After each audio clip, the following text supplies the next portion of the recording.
Alright, I'm re-recording part 3 of my Frozen Dawn Ramble because it was too large to upload and I don't know how to edit stuff, and I'm talking really fast because otherwise this would be too large to upload. I've already tried to re-record it once and it was too large.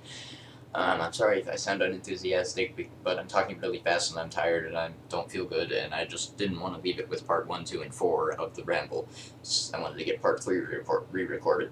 In this part I'm going to be discussing the mechanics of my Frozen Dawn game, but first of all, I need to say that most of this is not my idea. Most of it is either my friend Nathan's idea, who designed the basic system, or something submitted by people on the Forge forums, which are found at indie-rpgs.com, indie-rpgs.com.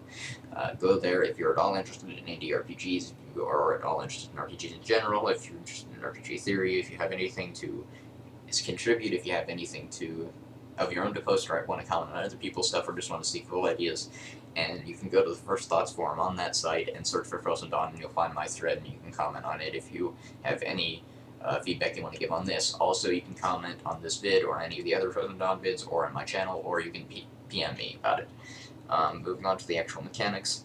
All based on a coin flipping system. If you have a 50-50 chance of succeeding, barring mods of some sort, modifiers, positive or negative.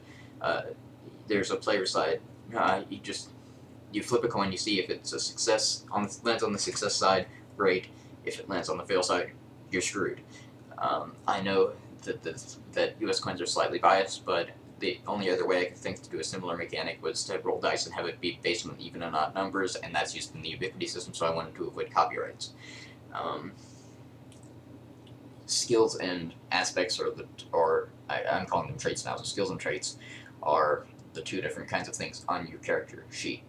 The other stuff is discussed in part 4, but I'll not deal with that right now.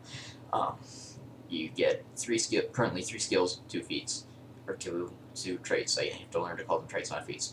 At the start of character creation, you can get more by taking flaws. If it's a minor flaw, you get an extra skill. If it's a major flaw, you get an extra trait.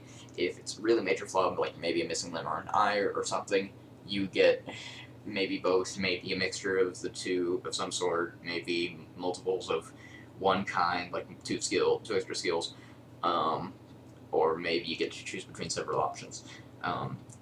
Skills, there's not a defined list of skills or traits.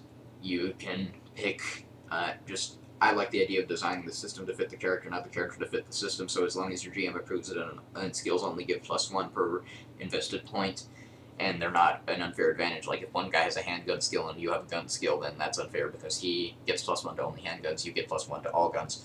As long as it's not unfair like that, then that's okay, and your GM approves it, of course. Skills are broad things like gun skill, swords, or bluffing or something. Feats or traits are specific things that happen to you in your life. Like, for example, I've statted up Mad-Eye Moody, and he had the trait Friend of Dumbledore. So it's something that some other people have, but it is specific to him as opposed to something that people just learn through training. And specific to something that happened to him during his life that made him Dumbledore's friend. And now, the damage system.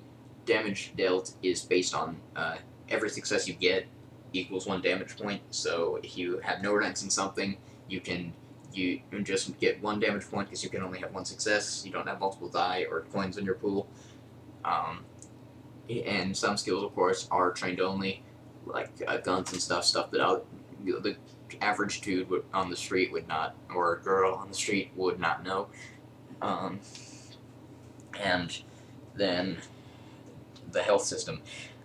Each damage point taken is -1 to all skills, and at some point, like if you have 3 skills at 0 or 1 skill at -7 or something, I haven't decided what the threshold is yet, then that is when you fall unconscious, and then at a certain point after that, if you aren't healed or something, then you die. But I haven't nailed that down either. I don't want it to be unfair either way. If you only have to get 1 skill down to 0, then it really makes people feel like they need to have super 1 skill that's super high as opposed to a lot of diversifying skills. But if it's something more towards diversifying, then it doesn't make people feel. I mean, you can sort of see my problem, but I need to stop talking because otherwise it'll be too long, and it may already be. Bye.